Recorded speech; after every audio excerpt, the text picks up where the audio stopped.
प्यारे बच्चों, स्वागत है एक्सीलेंस हिंदी लर्निंग में। और आज अपने करने जा रहे हैं कृतिका का अंतिम पाठ मैं क्यों लिखता हूँ, जिसके रचयिता हैं अज्ञेय। तो सबसे पहले पता होना चाहिए का पूरा नाम क्या है। तो अज्ञेय का पूरा नाम है हीरानंद सच्चिदानंद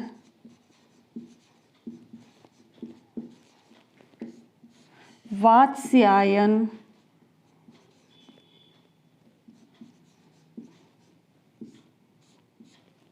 अज्ञेय। ये है अज्ञेय का पूरा नाम। तो इस पाठ में लेखक क्या कहना चाहते हैं, पाठ का शीर्षक ही देखिए, मैं क्यों लिखता हूँ। तो शीर्षक से ही पता चल जाता है कि लेखक हमें यह बताना चाहते हैं, अज्ञेय हमें ये बताना चाहते हैं कि कोई भी लेखक क्यों लिखता है, इसके उनके लिखने के पीछे कारण क्या है। जिस तरह से कभी कभी हमारा मन भी भर जाता है ना, हमें रोने का मन करता है, या जब हमारा मन पूरी तरह से भर जाता है किसी के लिए भी, या कोई भी ऐसी बात हो गई हो जो हम किसी से कह नहीं पाते, तो हम क्या कर देते हैं, लिख देते हैं। या तो लिखने से हमारा मन हल्का हो जाता है, या फिर रोने से मन हल्का हो जाता है। तो मन हल्का करने के लिए कभी कभी रो भी लेना चाहिए, और कभी कभी अपने मन की भावनाओं को लिख भी देना चाहिए। यही लेखक इस पाठ में बताना चाहते हैं कि वे क्या कारण हैं जिसकी वजह से कोई लेखक लिखता है। तो देखें अपने वे कौन कौन से कारण। लेखक कहते हैं कि ये प्रश्न बड़ा सरल जान पड़ता है कि मैं क्यों लिखता हूँ। तो लेखक ये कहना चाहते हैं कि एक तो इसका उत्तर ये है कि मैं स्वयं जानना चाहता हूँ कि मैं क्यों लिखता हूँ, और दूसरा ये कि मन की विवशता जो है वो लिखने के लिए मजबूर कर रही है। हमारे मन के अंदर जो विवशता होती है, जो भीतरी विवशता होती है, वही लिखने के लिए मजबूर कर देती है किसी लेखक को। तो लेखक कहते हैं कि मन की विवशता को दूर करने के लिए, किस लिए लिखते हैं कि मन की विवशता से मुक्ति पाने के लिए। ठीक है, मन भर गया है और उसे लिखा तो हमारा मन क्या हो जाता है, खाली हो जाता है, हल्का हो जाता है। ठीक है, और दूसरा भीतरी प्रेरणा से भी लिखते हैं, भीतरी प्रेरणा से भी लिखते हैं। ठीक है, और देखें लेखक कहते हैं कि सभी कृतिकार सभी लेखक जो होते हैं वो कृतिकार नहीं होते, सभी के सभी कृतिकार नहीं होते। क्यों? क्योंकि जब किसी को ख्याति मिल जाती है, जब पूरा उनका यश फैल जाता है किसी लेखक का, तो वह यश प्राप्ति के लिए भी लिखते हैं, है ना। कुछ लोग जो लिखते हैं किस लिए लिखते हैं, यश प्राप्ति के लिए लिखते हैं, और कुछ लोग बाहरी दबाव के लिए लिखते हैं, बाहरी दबाव के लिए। कुछ प्रकाशक या संपादक के कहने पर लिख देते हैं, या आर्थिक आवश्यकता के लिए लिख देते हैं।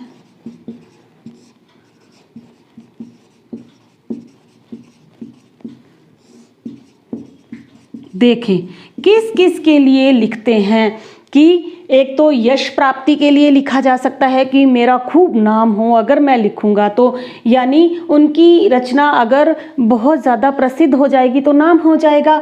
बाहरी दबाव से किसी ने जैसे किसी ने कह दिया भाई लिखो, ये लिखना ज़रूरी है, अब तो आपको ख्याति मिल चुकी है, इतना आपको यश मिल चुका है, अब तो आपको लिखना ही पड़ेगा।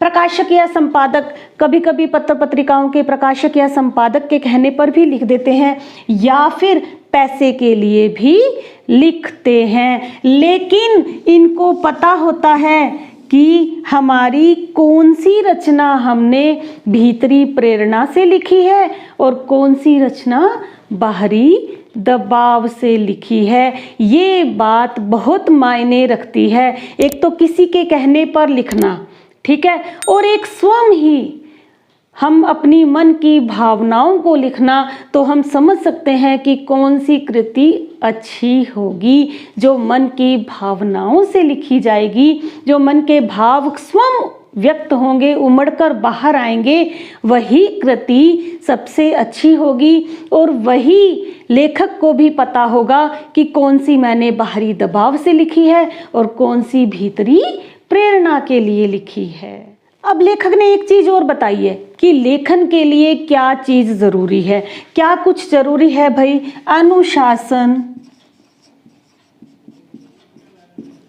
और स्वभाव जरूरी है कि एक लेखक जो है वह कितना अनुशासित है या उसका स्वभाव कैसा है। कुछ लोगों का, तो कुछ लेखकों का स्वभाव ही होता है कि जब तक बाहर से कोई दबाव नहीं पड़ेगा, जब तक कोई कहेगा नहीं, तब तक नहीं लिखना है भाई, ठीक है। और दूसरी बात अनुशासन की, तो अनुशासन के लिए लेखक ने बड़ा अच्छा उदाहरण दिया है। क्या उदाहरण दिया है कि जैसे आपने 5 बजे का अलार्म लगा दिया, भाई सुबह पेपर है और 5 बजे उठना है, या अभी जो हाफ ईयरली एग्ज़ाम आपके स्टार्ट होने वाले हैं, तो आपने अलार्म लगा दिया, ठीक है।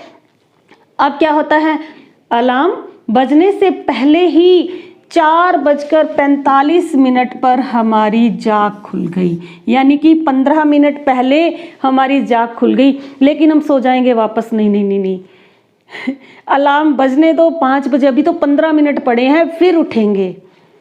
ऐसा नहीं करना चाहिए। अगर हमारी 4:45 बजे जाग खुल गई है 4:45 पर, तो हमें उठ जाना चाहिए, अलार्म का इंतज़ार नहीं करना चाहिए। क्यों? क्योंकि जो व्यक्ति अलार्म के बजने का इंतज़ार करते हैं वे बेहद आलसी किस्म के होते हैं, ठीक है। इस चीज़ का ध्यान रखना है कि जिस वक्त जाग खुल जाए। तो लेखक भी यही कहना चाहते हैं कि अगर अलार्म बज भी जाए तो कोई हर्ज नहीं है, लेकिन यदि मेरी जाग इससे पहले भी खुल जाती है तो मैं उठ जाता हूँ। अर्थात लेखन के लिए आलस को त्यागना पड़ेगा और जीवन को क्या बनाना पड़ेगा? अनुशासित बनाना पड़ेगा और अपने आलसी स्वभाव को त्यागना पड़ेगा। अब आगे लेखक क्या समझाना चाह रहे हैं कि आगे ये बताना चाहते हैं कि ये मन की विवशता है क्या, कि वास्तव में जो रचना हुई वो मन की विवशता के कारण या भीतरी प्रेरणा से लिखी।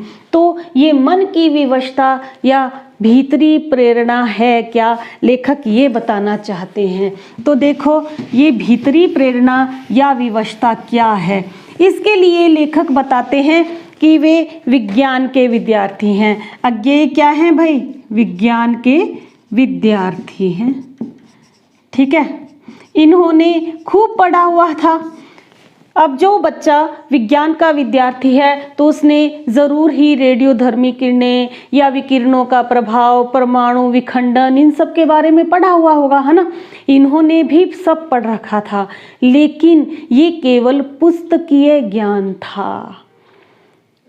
कुछ भी उन्होंने प्रत्यक्ष नहीं देखा था जब वे विज्ञान के विद्यार्थी थे। लेकिन जब उन्हें जापान जाने का अवसर मिला, जब परमाणु बम गिरा, कहाँ?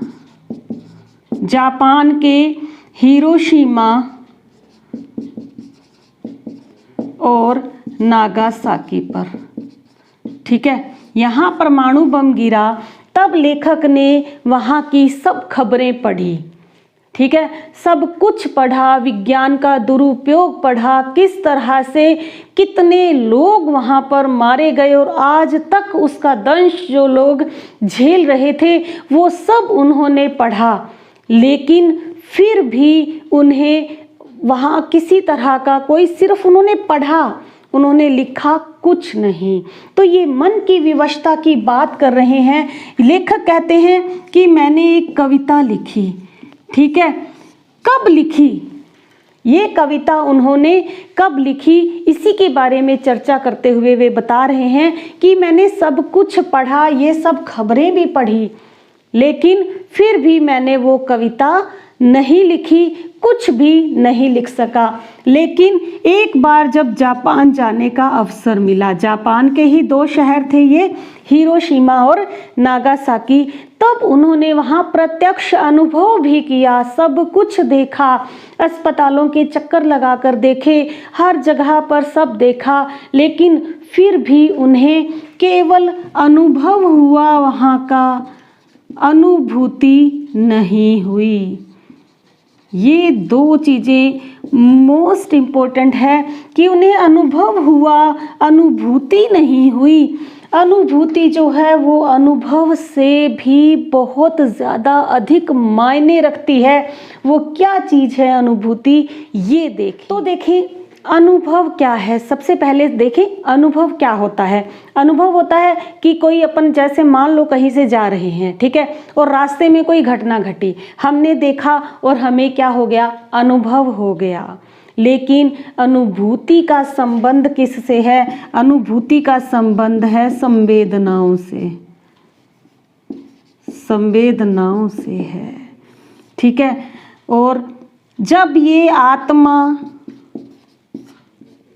या मन में आत्मसात हो जाए, आत्मसात हो जाए, मान लीजिए कोई घटना घटी, ठीक है, चाहे वो अपने स्वयं के साथ नहीं घटी हो, किसी और के साथ घटी हो, लेकिन वो हमारे अंदर इतनी गहरी बैठ गई, हमारी संवेदनाओं से जाकर टकरा गई और हमारे मन में आत्मसात कर गई वो घटना, और हमारे लिए एक ज्वलंत, अंदर मन के अंदर ज्वलंत प्रकाश बन गई, तो वह क्या कहलाएगी? अनुभूति कहलाएगी। कोई घटना जो हमने रास्ते चलते या कहीं भी देखी, हमें उससे एक अनुभव मिल गया, एक सीख मिल गई कि हमें ऐसा लाइफ में नहीं करना है। जैसे बाइक चला रहे हैं और हेलमेट नहीं लगाया हुआ, तो हमने देखा कि रास्ते में बिना हेलमेट के एक व्यक्ति का एक्सीडेंट हुआ है, तो हमें भी अनुभव हो गया कि हेलमेट लगाना ज़रूरी है।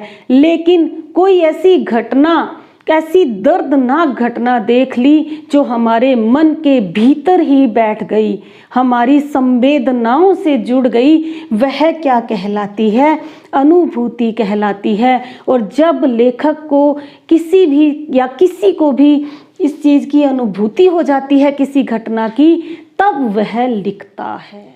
तो लेखक को अनुभव कब हुआ और अनुभूति कब हुई? देखो अनुभव तो हो गया कि वे हिरोशिमा या नागासाकी में जब पहुंचे, ठीक है, तो उन्होंने वहाँ का सब देखा, इस ऐसा दर्दनाक जब उन्होंने वातावरण देखा तो उन्हें अनुभव तो हो गया, लेकिन अनुभूति नहीं हुई। अनुभूति कब हुई? अनुभूति तब हुई जब वे एक रास्ते से जा रहे थे और एक पत्थर था बड़ा सा, ठीक है, उस पत्थर पर एक मानव की तस्वीर, छाया जो थी वो इस तरह से पूरी तरह से छप चुकी थी उसकी छाया।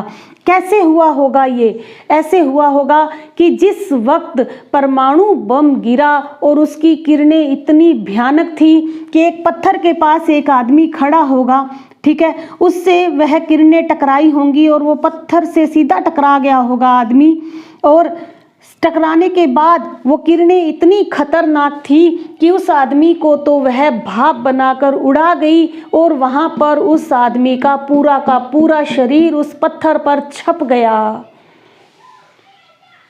जैसे कोई थप्पड़ सा लगा हो, ऐसा महसूस हो रहा था कि ये सब कुछ लेखक के साथ, स्वयं के साथ हो रहा हो। जैसे अनुभूति का, अनुभव का स्थान किसने ले लिया था? अनुभूति ने ले लिया था। और इसके बाद ही लेखक ने वह कविता लिखी थी। और कब लिखी थी ये कविता? जब वे भारत लौट रहे थे और ट्रेन में बैठे बैठे उन्होंने वो कविता, इस घटना को देखने के बाद ही लेखक के मन की विवशता जाग गई, संवेदनाएं जाग गई और उसे कविता लिखने के लिए मजबूर कर दिया।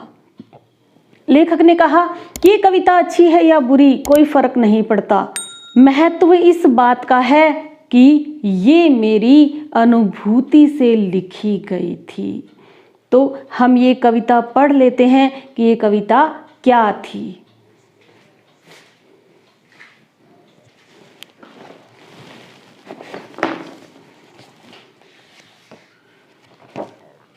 कृतिका का है, ये तो क्षितिज है। ये रही भाई कृतिका। ठीक है, जाओ आप चाय बाजार, कोई दिक्कत नहीं है। तो वो तो एक तो याद नहीं थी ना। तो देखें 1959 में प्रकाशित हुई थी अरि ओ करुणा प्रभामय। अरि ओ करुणा प्रभामय कब हुई थी प्रकाशित? 1959 में। तब इन्होंने हिरोशिमा नाम से कविता लिखी।